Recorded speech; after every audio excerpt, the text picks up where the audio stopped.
So what if we have all three sides of a triangle, SSS, and we don't know the angle? Well, of course, there's got to be a specific angle because we know that a triangle with all three sides is unique, right? So how do we find the angle? We use the law of cosines. And this is how I like to remember it.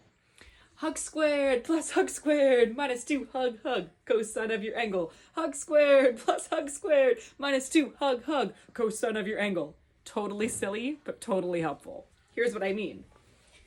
If this is like an arm, woo, and this is your other arm, woo, embracing your angle, that's that setup you need. Those two sides hugging the angle in between. And so then we set it up. Hug squared plus hug squared, 5 squared plus 8 squared, minus 2 hug hug, 5 times 8, times the cosine of your angle, cosine of x. And all of this is going to be equal to 7 squared, that opposite side squared. Now, if we knew the angle and we didn't know the opposite side, then you put in the angle and it's equal to your variable squared over there. But this is the situation that's a little bit harder to calculate, and students often make a mistake. Here's where. They say 5 squared plus 8 squared minus 2 times 5 times 8, and they do all of those numbers up front, and then they multiply by the cosine of x. No. This is a quantity. That whole thing right here is a quantity. And so I can't do 5 squared plus 8 squared minus 2 times 5 times 8. I can't do all those numbers up front. I can do 5 squared plus 8 squared.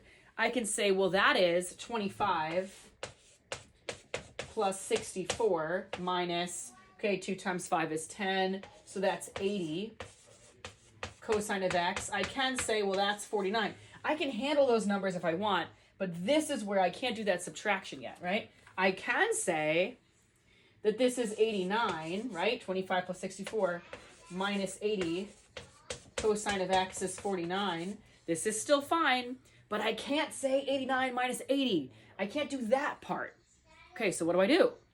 What I do is I subtract the 89 from both sides, so I have negative 80 cosine of x is that 49 minus my 89. Okay, 49 minus my 89 is going to be a negative 40. So that's negative 40. And then I divide by the negative 80. So bring it all the way back up here. Okay, divide by the negative 80. I have cosine of x is that negative 40 over the negative 80. So the cosine of x is equal to positive 1/2. Wait, the cosine of x is equal to positive 1/2? That's actually a unit circle value. Where on my unit circle? I'll kind of draw it in here. So the cosine is 1/2.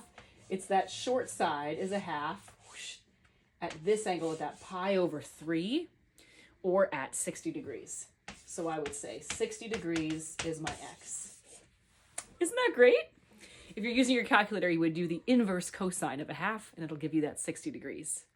So remember, hug squared plus hug squared minus 2 hug hug, cosine of your angle. It's all about that relationship. And that's going to be much easier to remember than the A's and the B's and the C's. Bye.